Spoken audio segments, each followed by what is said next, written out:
Welcome to the Practice You podcast. My name is Elena Brower.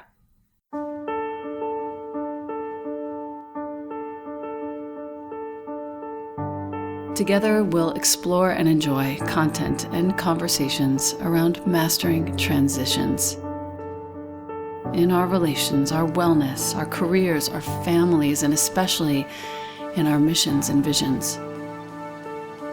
You are invited to learn and love and listen with me. Welcome to Practice You.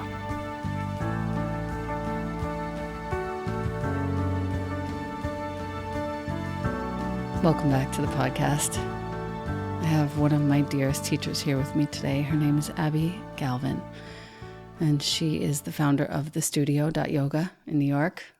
She has become the teacher to the teachers, and so much of my current understanding of yoga practice at home particularly is a result of the work that I did with her several years ago now. It's been almost 9 years since I met you the first time, I believe. So welcome here. Thank you. Yeah, it's really nice to have you here. I am sitting in front of three things. One is Abbie's book, which is called Home Practice, very much in my style. If you haven't seen it, it is a beautiful, plain, perfectly gray cover with the words Home Practice on the front. It's spiral bound, of course, to sit on your yoga mat. It was designed by Juliana Hazelwood, who's a friend of ours, produced by Sophia Campana, contributions, of course, by Alex. Alex Shari, we love you.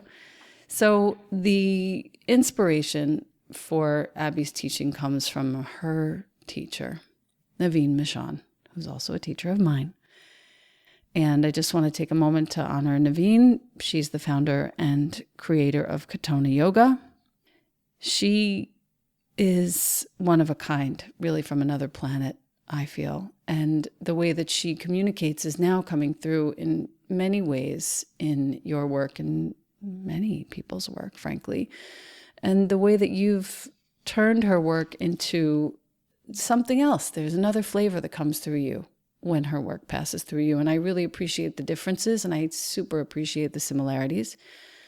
But this book, Home Practice, is so important, I feel, for people who are practicing at home, because it really does introduce the concepts that are the basis of what you do. Life is happening in the body. Life has effects on the body. And if we don't create a practice that actually mitigates those effects, we can't live long. And I think the most important and first order of business, before I name the other two items that are sitting in front of me, which are my first two notebooks with you, the first order of business is to talk about the fact of how the practices that you teach mitigate the effects of living in a body. Can you speak to that? Yeah. Home practice happens to be my favorite part of our practice, because this is the practice that you engage in to know yourself. It is the one that's home. Home in a big home way and a little home way. Home as your body is your sanctuary. That you are able to go in and develop an interior world that is already there but perhaps unknown to you. So when you do your home practice, it is ritualized. And when something is ritualized, it leads ultimately to insight. And to have, so most of my personal insights come from my home practice, because it is where I hear myself. It's where I change the most. It's where I have the insights about my students. It's about where I have my big revelations. It's when I've gone out and participated and spoke and absorbed material that I go back in and integrate it and process it and orient myself to it, because of it, on it.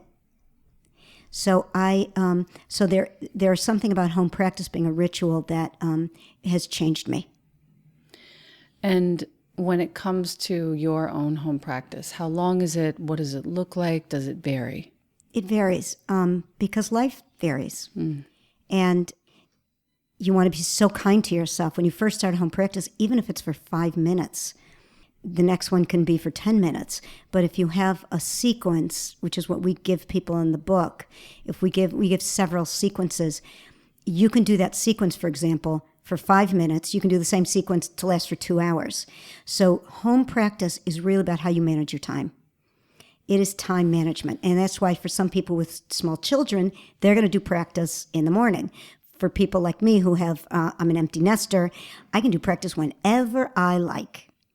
And so I can do practice for 2 hours now. And 5-10 years ago, I couldn't.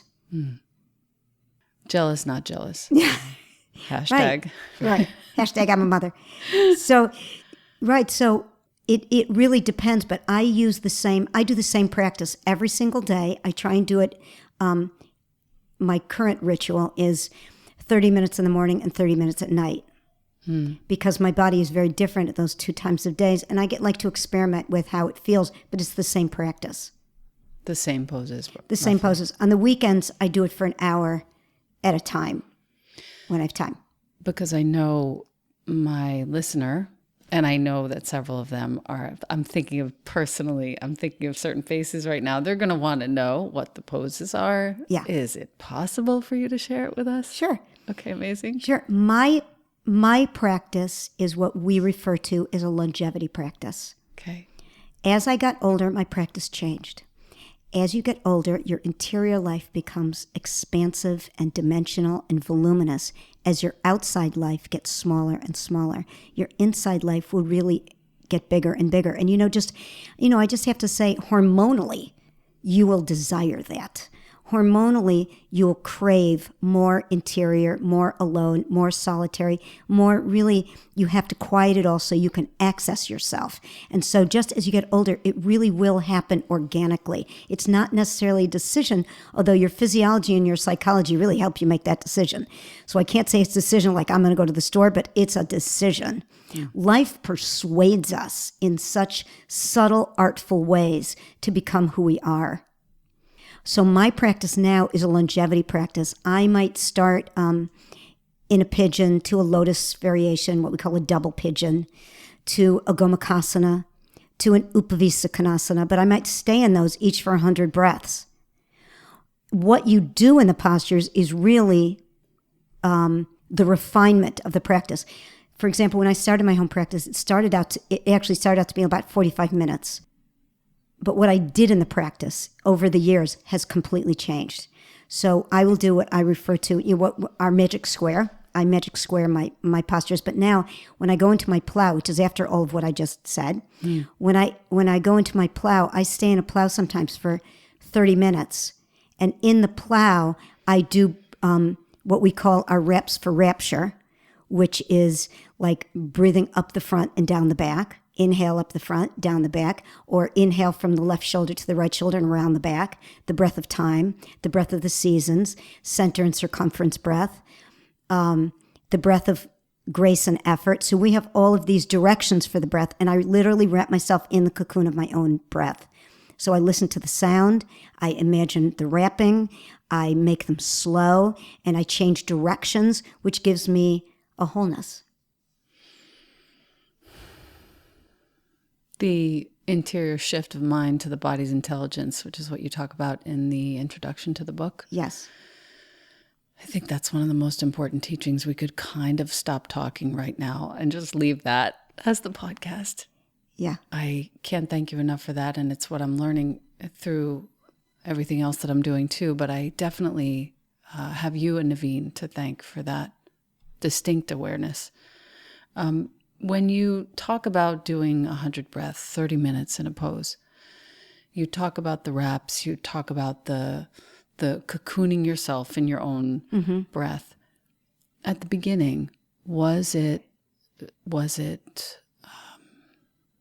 I can say for myself, at the beginning of doing that, now it's a lot easier, but it was so, not just scary, it was absolutely impossible to stay for that length of time. Right. I couldn't focus. I couldn't be with myself. We're going back 9 years now, 10 years.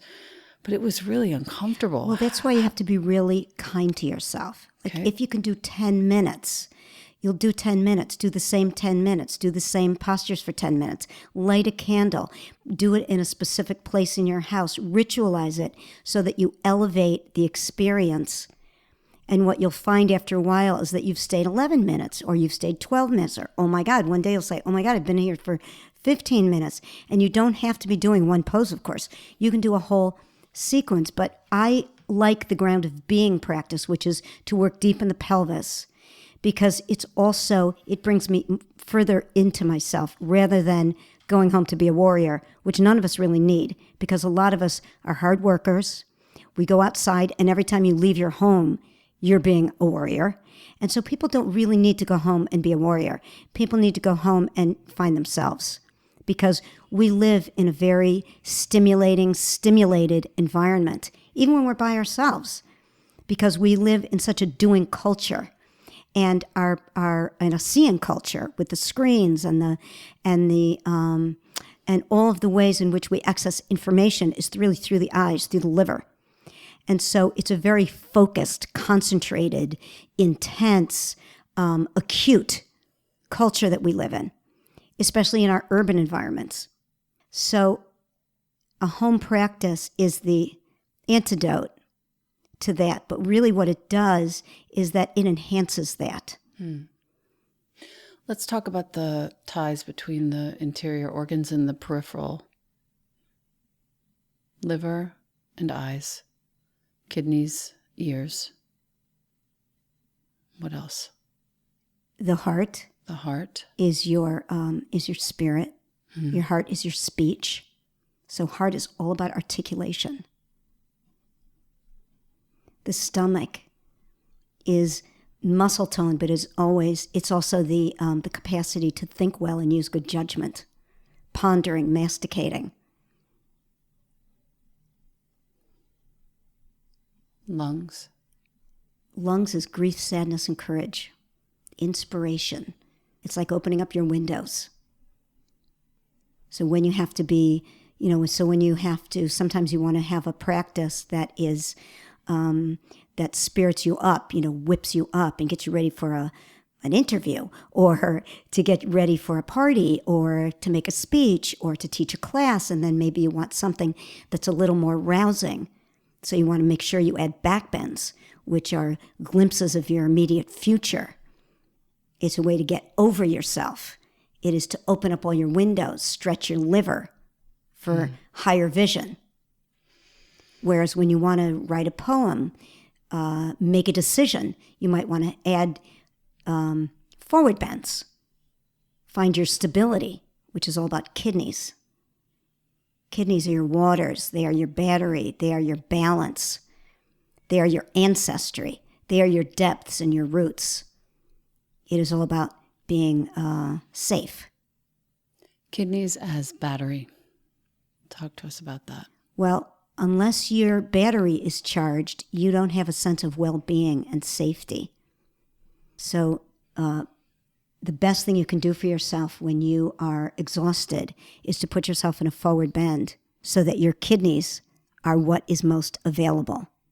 So forward bends are folding over that first joint that gives you your root system, your hips, your first fold, which is your mobility and your stability, which gives you all the balance of being stable but also being mobile, of the legs, because you don't move forward in life unless you have good hips, good legs.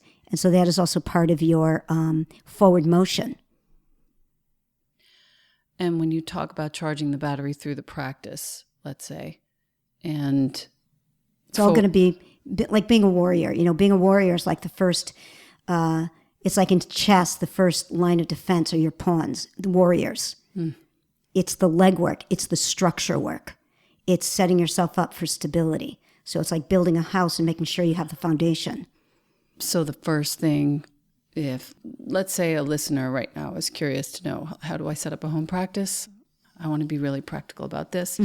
First thing is legs, mobility, stability. So we're talking about... Plug yourself in.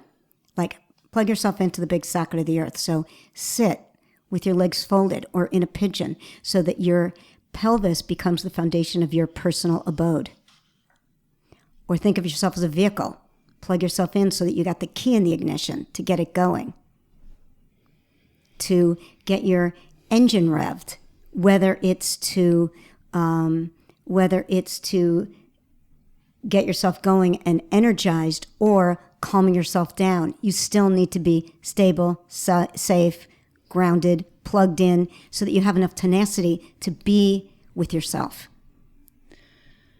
And once you have that stability, mobility, the sort of physical plane is grounded, then what? Then you have options.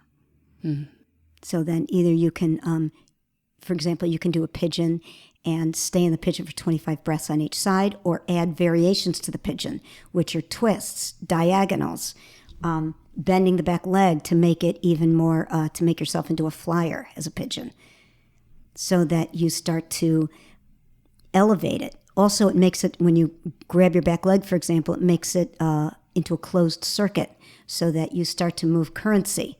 Instead of just calm yourself down, you want to move currency through your form. Because the goal of yoga is not to hold poses, it's to move energy through archetypal forms which inform the interior, the implicit experience. Because what we're doing is creating good geometry, good origami folding, in order to have an implicit experience, which is information that's implicit, that which is not seen. It's like, information from the cosmos, thoughts, opinions, ideas, insights.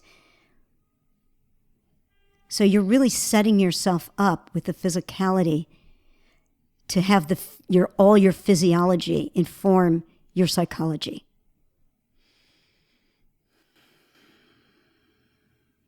It's fun to be in your classes and watch the process of that. That's kind of always what delighted me the most, is looking around the room and seeing how everybody comes in from some different circumstance. Frazzled to completely unlit, like not illumined. And by the end, the frazzled one is illuminated and stabilized. The one who had no light is fully lit up from within. And what I always marvel at, and this is true for you and Naveen, you are the same energy. I come to your class, it's always the same. It's so reliable. There's something so comforting about that. Well, it's partly how we come to the room loving the communality.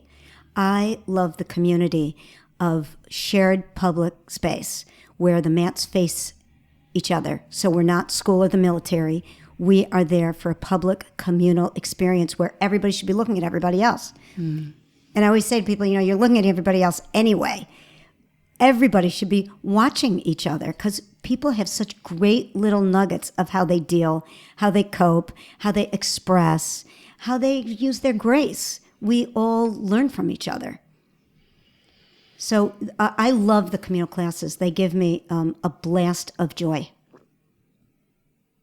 And the best part is how everyone really does leave there with a little more self-knowledge. Well, that's the material. As close as we are to each other. Yeah. The one beef that I have, which is known, is that there is no Shavasana in those classes. And I wonder if you could speak to that. Right. Well, we're kind of glib when we say that there's no Shavasana. But, the ideal way that I have learned to recharge the battery that I've used in the class is to do a plow or a forward bend. Okay. Because I want to, what we're asking you to do in a class is not do your best. We are asking you to measure up. So we are demanding that you play well in the orchestra, that you leave whatever personal style you have and instead conform to an archetype, so that it is the doing very much in the class that demands out of the individual that they play well with others. After a class, whatever residue from all the big public experience that you have, because it is not a private experience. It's a very public, communal, shared experience where the social aspect is really what is demanded, even if you don't have to speak. Even if you choose not to speak, you are still participating. And so Shavasana is it just has a different goal. To do a plow or a forward bend, recharging the kidneys, recharging your batteries, refueling yourself, really allows you then to unfold yourself and come back out into the world in a very specific way. That does make sense. Although I do love my Shavasana. Right. It's just a different goal. It's sort of like Bikram has a different goal than ours. Bikram's goal in his practice is to make the body into a tourniquet with these tight binds that they have. It's a different goal. So they might do an eagle pose in a completely different way than we would do because their goal is different. Right. That makes a lot of sense. So when it comes to, let's say, the middle of the practice, so you've gotten your seat pigeon, taken as many breaths as you wish, maybe now you're moving on to standing postures. Tell us more about where you go from there. In the home practice? Yeah. I don't do standing postures in my home practice. Got it. My home practice is all about being round. So after I do, however, what I do is after I do my sitting split, and I do all the variations that I do in there. Upavishta. Okay. Then I do a Supta Virasana, and from a Supta Virasana, I unfold it into 4 wheels. From Supta Virasana into 4 wheel. You always do 4. I do 4. I did 3 for a while. I've added 1, so now I do 4. Cute. And after the 4 wheels, then I fold and unfold into a lotus, and I do a whole lotus sequence, which is my personal favorite thing. And after my lotus, I do 4 different plows. Got it. And they're different types of plows. Well, each one will give me a slightly different angle. So also I am not loose by nature, so I have to do all of these to get to the plow that I really want to do, which is sleeping Buddha, which is when you come through yourself. Got it. With your knees next to your ears. With the knees, with the arms coming through and holding onto your... got it. Holding onto your heels. Holding onto your lower back. Hold on. Where your arms... So it's an upside down Karmasana. Got it. Okay, got it. So it's a bind. Uh-huh. So when I come out of that, I've done... That's my 4th. Yeah, that's my 4th plow. Copy. And then you unfold into lotus. And then I unfold that. Right. And then I move to either a forward bend, and I stay in a long time because now I've done all of that and I'm really ready to go deep in. To recharge your battery. Mm-hmm. I think I might have to do a few privates with you at this time. Well, this one's in the book. And it just sounds so good. I would love your hands on me to show me exactly where to go. It feels wonderful. And I would love to do that. Yeah, we'll do that. Okay. There's a quote that I want to read from the book, if you don't mind. I always love reading people's books when they're here. A self-knowing eventually becomes one's safe haven. A home practice developed over time is like a softening of fabric, which only happens through use, fostering fluency, resiliency, and ease.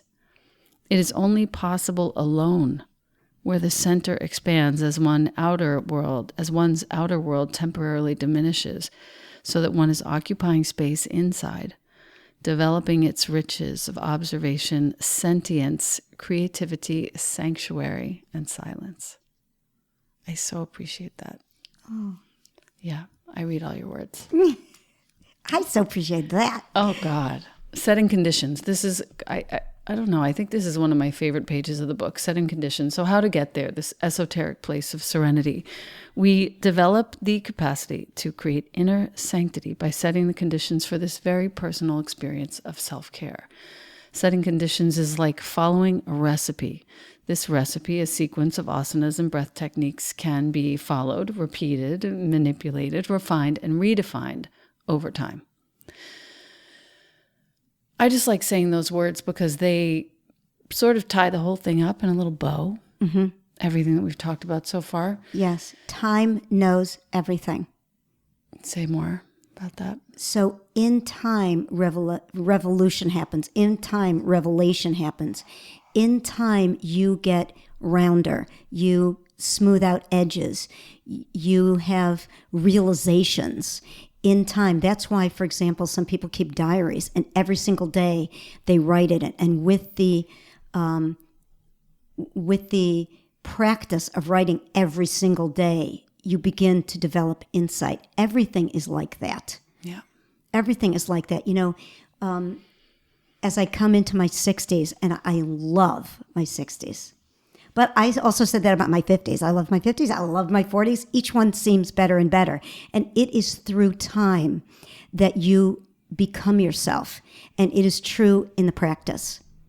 Things I couldn't do when I was even in my 40s, easily I slide into in my 60s. Dude. Really? Mm-hmm. And that's why, sometimes when older people come to this practice, they catch on much quicker because older people already have several sort of languages that they've had to learn. And I mean languages in a meta way. Mm-hmm. They've had to learn how to develop the capacity to raise a child. They have to develop the capacity to get around things that were difficult. They've got to learn how to manage their money. They've got to learn, lots of languages to learn, that as you get older, you realize things come with more facility. You've learned how to be in relationship. Yes. Probably more than once. That's right. Right. And a variety of different ways. So you really become more dimensional just by living. And so it's not that you even have to do much. Just the years living, it tells you so much about, how time knows everything. Everything comes out in time. Like the expression, everything comes out in the wash. Right. Everything comes out in time. It's funny, I feel the truth of that starting recently. There are 3 practices in this book: grounding, fluency, and longevity. So you've mentioned that you do the longevity practice. Mm-hmm. Where can we find this book, by the way, just so... You can find this book at our studio or on our website. thestudio.yoga, thestudio.yoga. And you can also find it in Bedford at our home studio at Naveen Studio. Katonah Yoga. Mm-hmm. In Bedford. Okay. The grounding practice: pigeon, double pigeon, gomukhasana, sitting split, frog, forward bend. It's so nice how concise the practices are. And I mean, I've used this for quite some time now, but now I understand how you can do a number of breaths in each posture. You can stay for 10 minutes in each posture. Now I'm starting to really understand it from your words, not just from the book. Yes, and if you come to our workshops, our trainings, whatever, we will talk more about what you are doing inside yourself.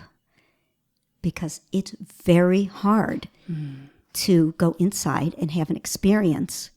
You need a way in. You need a leader, yourself, that is going to bring you in, your imagination. You need things to do in there so that it is not arduous, because you don't want to make something that's going to cause anxiety or be emotionally arduous. You want to be able to, that's why these formal poses are the best way to restore energy. Because when poses are informal, where you just flop over a blanket, it really causes anxiety.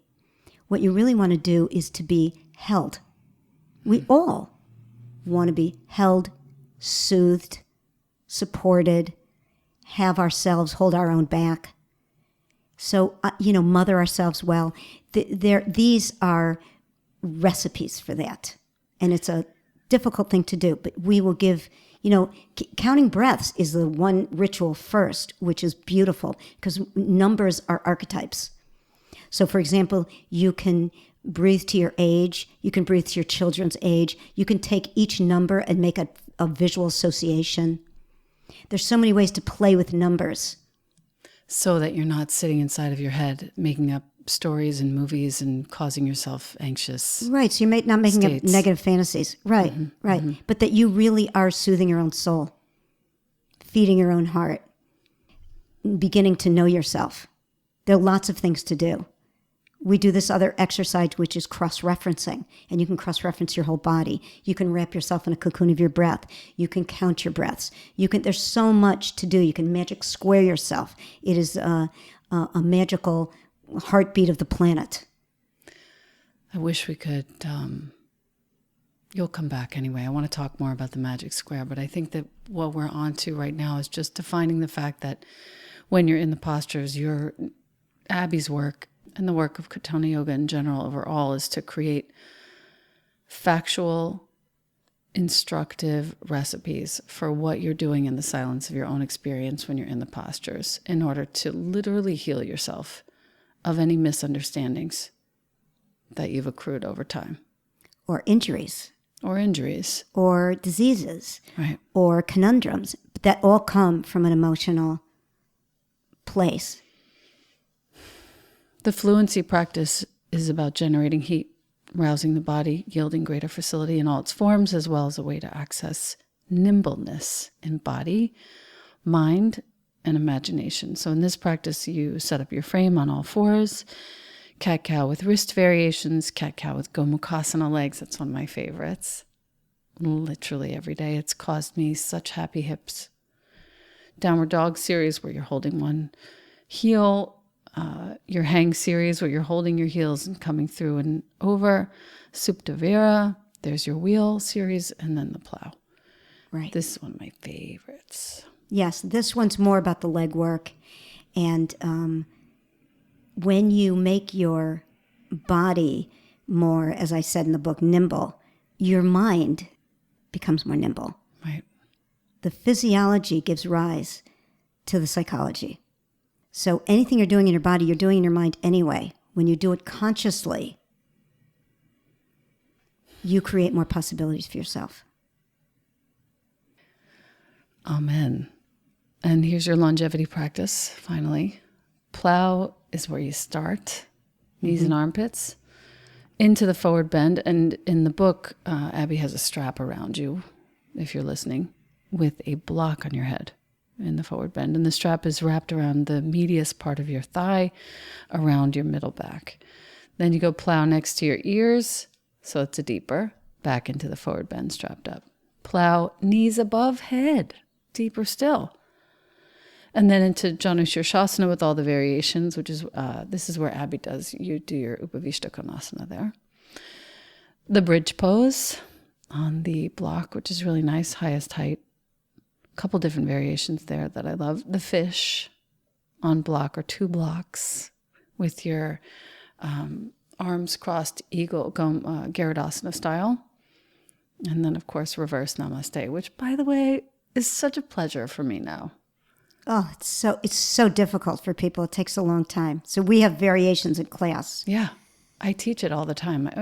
Pretty much anytime I teach any sort of immersion, I teach the whole arm sequence. Mm-hmm. And I have to tell you, it is like my favorite thing to teach because you watch people in 10 minutes make a huge shift. And in the last 9 years, I now have a right arm that goes up my back, which never happened. This was like, I had written it off. I was like, 40 years old. I was like, oh, my right shoulder is never going to work right again. I'm good. It's okay. Right. Your broken reverse. wing. Right. No reverse namaste for me. Oh, my God. My broken wing. But now it works perfectly fine. Mm-hmm. The section after those three practices in the home practice book is called Staying with Yourself. One of the most difficult conundrums of practicing with oneself is how to harness the mind. So we've kind of just covered this, but it's really nice to see those of you who are visually oriented too. You'll love this book. There's a section on counting your breaths, on center and circumference visualization, cross-referencing yourself as Abbie just mentioned. And there is mention of the magic square. So you'll see that in here as well. And then just how to use the book, which is really nice too.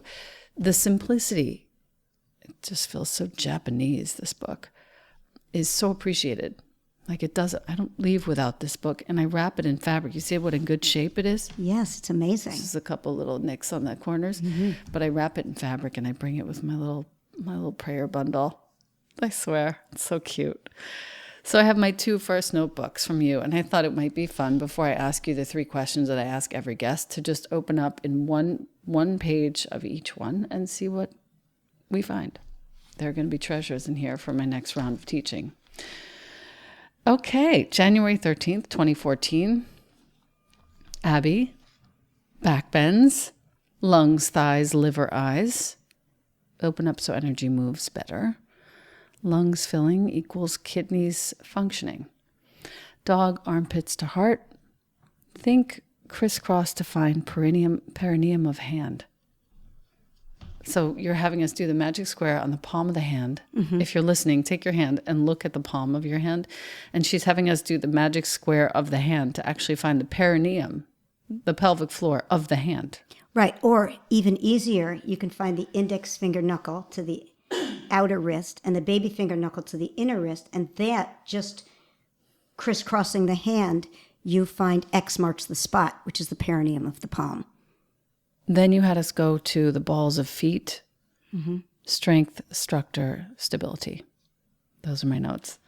The next note I have is pigeon, first floor, ground of being, down then up.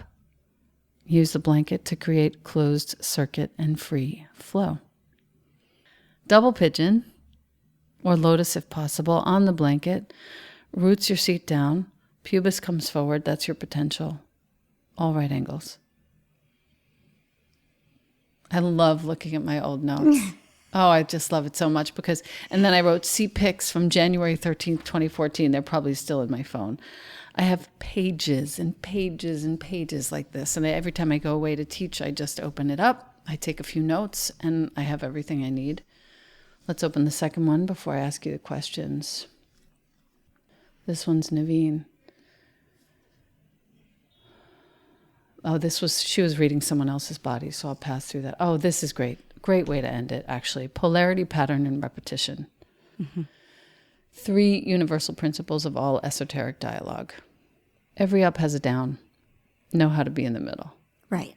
Because it's you mediating how much up to how much down, how much in to how much out, how much lunar to how much solar. It's you as the person who's stellar. Your soul mediates all polarity. Not that there's yin and yang. It's you in it. I go up. I go down. I go forward. I go back. I find my potential. I use my memories well. When it comes to pattern, I noted day, night in X, all has equal intelligence. Right. Nature's intelligence is seen through its pattern. So the pattern in leaf, the pattern in jade, the pattern in a tree, the pattern in wood, the pattern of the seasons, the pattern of your period. So many patterns in nature shows how intelligent and perfect nature is. And we are part of nature. And then repetition. The more you repeat something, the more potential you have for mastery. Yes. The more facility you have to develop good technique. Right. That's why to have joy is a technique. Tell us more about that. Well, there are recipes for joy and there are recipes for disaster. There are recipes for everything. And the recipe for joy is to be well-adjusted. So if you're good at something and you've done it over and over and over again, you enjoy it. It gives you joy. It gives you confidence. It gives you empowerment. And if I always give the example in class, if you want me to come over for dinner, you wouldn't just throw shit in a bowl. You would use a recipe. And then we'd have joy. So joy has a technique to it. Right. 3 questions I ask every guest. The first one is, what in your life needs some sort of healing or mitigation right now? Right now? Mm-hmm. Okay, what in my life needs healing right now? It can be something in the surrounding environment. What does that mean? It can be anything. Anything that you're perciving needs healing right now. Life is very good. That is such a good answer. Mm-hmm. You can pass and say, you know what, I'm cool. I have to say that since I got into my 60s, life's grand. I am so happy with my work. I'm so happy with my studio. I'm so loving my students. I'm happy with my children. I love where I live. I love my family. My twin sister and I are like going to get old together. And, Life isn't half full or half empty. It's just awesome. That is the best answer. Well, it's a true one. Wow. Really, I love how I spend time. I just wish light days were longer. Yeah, I get that. Second question, what's your favorite view? What's my favorite view? And this can go in any It can be in direction. any way. I have to say, as I get older, I know, like I keep saying, that's my view. From here, from 64, I am looking and seeing not my past. I'm seeing all the windows that I have portals to see things through. Like I love music. I love psychoanalysis. I love to read. I love yoga. I love the windows through which I can get my insights, good feelings, make more connections. And it's really out of that I want to do more and more of like everything that I do. Yeah. Have you seen the book Come of Age by Stephen Jenkinson yet? No. That's an important one, I think. Oh, I would love that. Yeah. Come of Age? Come of Age. Love. We are the elders in training. Oh, well, I love that. And I love being an elder. Yeah, because there aren't many. I see you as one, even though you're not so much older than me, but I do see you as one, and I feel... Oh, I'm quite a bit older than you. Also... You don't feel it, though. I mean, I respect you beyond so deeply, but I don't feel like you're that much older than me. Mm-hmm. You know what I mean? My mother was 69 when she died. I don't even feel like you would be... I mean, you could be my mother, but you would have had to have been a teenager. You know what I mean? You couldn't really be my mom. Right. Well, I consider you a peer in terms of who you are as a human being instead of the chronological age that you are, because you have amazing wisdom. I also will say that I love, like, I'm just finishing Michelle Obama's book. It's so good. It's so good. And really, the book really, the thing I like about it, because I'm also doing a lot of writing right now. Alex and I are also writing right now a book on restorative yoga. You know, I still have all those entries. All of your entries. No, that's for the next book. Yeah, I'm on top of that. Like I'm I have so them all happy. filed. They're in a document. That's going to be the one that's most personal to me. The one that you have. If you're listening, I had, before Abbie wanted to write anything, I basically had her write to me anonymously with no one's name, recounts of her privates and the process and progress that she was seeing in her private clients and why and how. And so it was from a physical perspective, physiological, structural, psychological. It was tremendous work. And as I would read them, I would cry, I would laugh, and I would file, and I would do a little bit of editing, and then I put them in a document.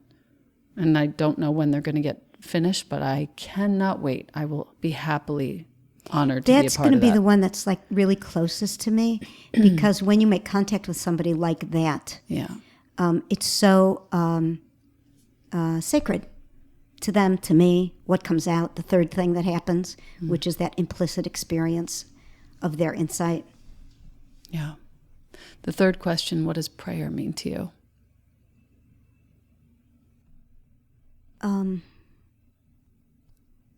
Prayer to me is the capacity that I have developed with age to be with myself in the most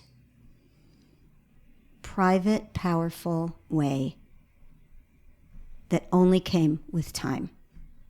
Listening to really what is inside me, myself, with everything around me, with everything I've learned, with everything that is available to me, and to be able to use it to my very personal advantage. That it is really just being able to be more fully present, authentically, honestly, with all my doubts and fears and conundrums, but to really be able to be with all of that and have joy.